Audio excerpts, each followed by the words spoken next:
slow myself down and make this a long enough video for your enjoyment. I think my shortest video is like 13 minutes, and even I wasn't a fan of that. It's not long enough. So, this video was kind of, I almost didn't film it. I know I say that a lot. So this crime happened in 2006, and it is actually the youngest mass murder in Canadian history, because she was 12, and she has since been released, and I mean no harm and no judgment or anything like that. If you ever see this video, I am just doing this strictly for ASMR purposes. I'm not judging you, but it's a little weird. So, and I'm sure that you're very notorious and you're probably not even watching this, but I'm not here to cast judgment. I'm just here to put people to sleep. Anyway, so April 23rd, 2006, death came slashing without mercy to the Richardson family. Orchestrating and overseeing the massacre of Mark Robinson, who was 42. Deborah Richardson, did I say Robertson? I meant Richardson. Oh goodness. Who was 48. And their son Jacob, who was 8, was Jasmine Richardson, the couple's 12-year-old daughter.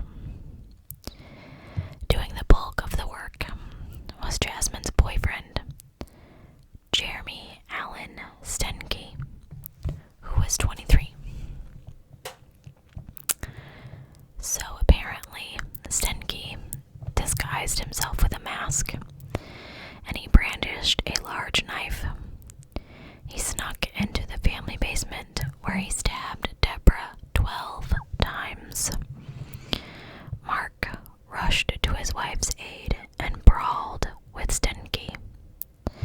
The younger man ultimately dominated and stabbed Mark 24 times, including 9 deep wounds to his back.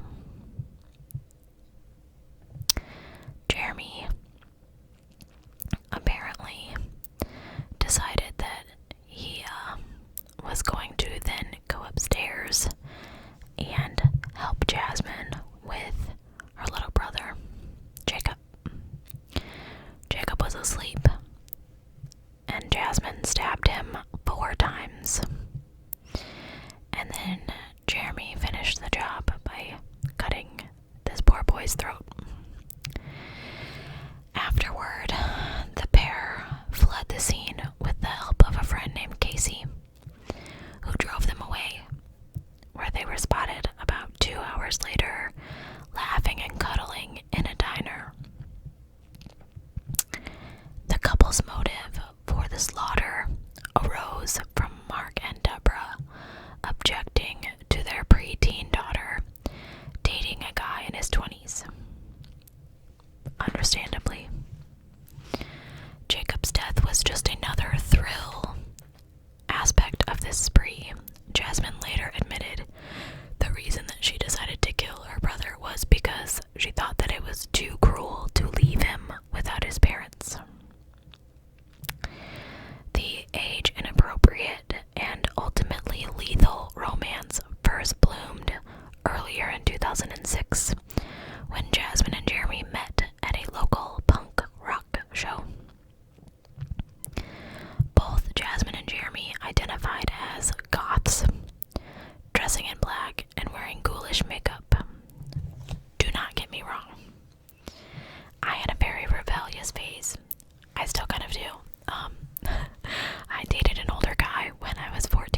could come up with to do it was to listen to music my mom hated and wear black lipstick. I was kind of boring, I admit it. Anyway, both Jasmine and Jeremy were also active on an online social media community called Vampire Freaks, where Jasmine lied about her age, listed it as 15, and she went by the moniker Runaway Devil. You really want to get into lying about your age. Jeremy claimed to be a 300-year-old werewolf, and he wore a vial of blood around his neck. And according to friends that were interviewed, Jasmine may have believed that he was actually a werewolf. The forbidden lovers professed passion for one another via email and internet messages. In one such message, Jasmine wrote of her family, "I have a plan, and it begins with me killing them, and ends with me living with you." Jeremy replied to that idea with, "Well, I love your plan, but we need to get a little more creative, like with details and stuff." 3 days prior to the murders, Jeremy wrote about the Richardsons in his online journal. "Payment. My lovers' rents are totally unfair. They say they really care, but they don't know what's going on. They just assume. As their greed continues to consume, she is slowly going insane. She continues to thank me that I came into her life to help her out and to stop what they keep trying to shout. It is all total BS. I want to slit their throats. They will regret the stuff that they have done, especially when I see to it that they are gone. They shall pay for their insolence.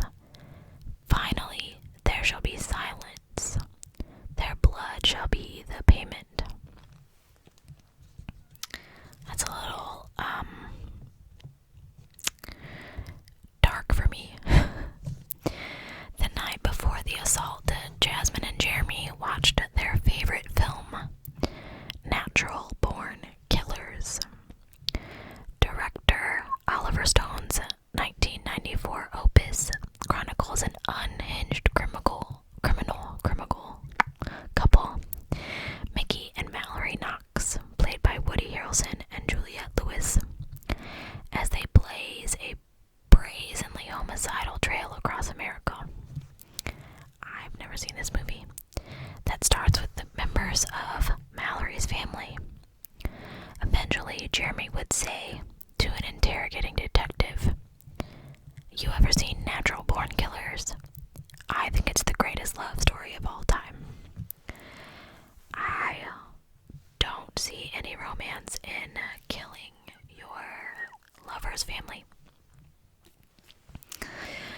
Unfortunately, a 6-year-old neighbor first noticed Mark and Deborah's bodies through the window. Police, of course, responded and discovered Jacob as well. Initially, they presumed that Jasmine had been abducted. They issued an Amber Alert, hoping the public would help her return safely. Inspector Brent Secondak of Medicine at Police Service recalls, "I truly believe that this person was missing, possibly abducted. It wasn't even in the realm of possibility that she was an accused." I have to take a sippy break here.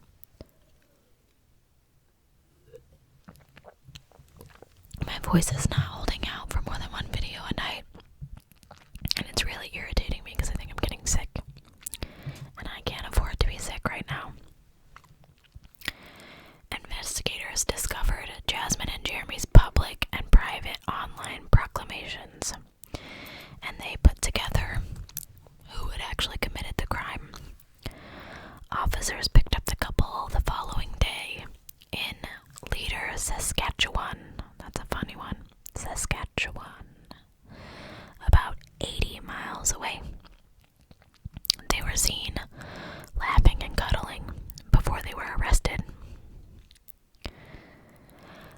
Almost immediately, Jasmine and Jeremy wrote to one another from behind bars. In one exchange, Jeremy proposed, and Jasmine, of course, accepted.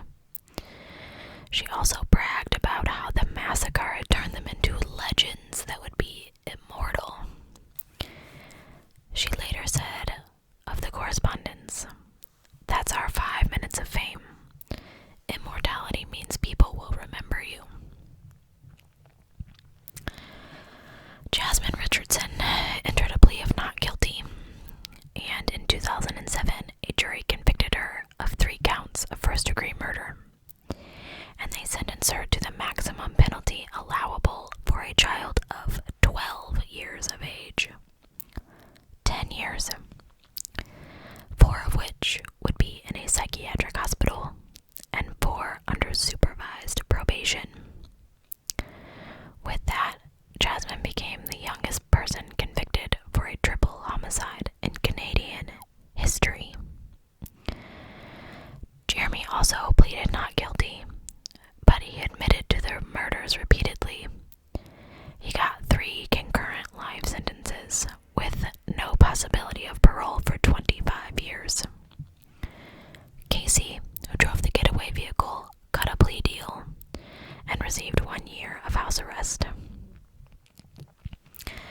Apparently, while serving her time, Jasmine came to understand and regret the horror of her crime, and reportedly took well to rehabilitation efforts.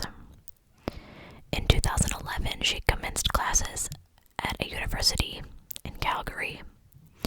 In 2016, at 23, she received parole and was released. If she remains out of trouble until 2020, the murders will be expunged from her record.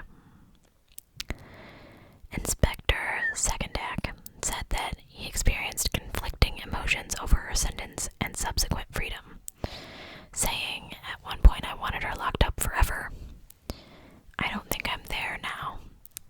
I hope she moves on and becomes a productive member of society. I do not think that she is truly evil. I have met some of those people that are bad to the bone, and she is not one of them." So, here's my thing. I'm a full-on romantic. Full-on. I want the fairy tale. I believe in it. Such and such. What does a 23-year-old want with a 12-year-old? Let's be honest. Her parents were right. This is the second case that I've done that I don't understand. At least in the other case, the parents let their daughter carry on. These parents were trying to do what they knew was right and keep her from this man. I don't understand the logic behind, maybe because I'm not crazy. I don't like someone's opinion, I'm gonna get rid of them. I'm gonna kill them. I've never, ever thought that way. So I don't understand the thought process behind it. Okay, I'm 12 years old. My parents say we can't be together. We have to wait. Keep emailing, keep texting. Well, I guess, yeah, whatever. In the age of text messages, I just assume everybody always was. Wait. If you're 12 years old and you meet someone older, hopefully he's not that much older, please don't let him be that. I would beat my nieces to death. Or nephews.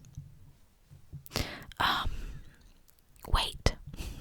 If they really love you, they're gonna be there in 5 years or 10 years or however long,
watching this. I want to color her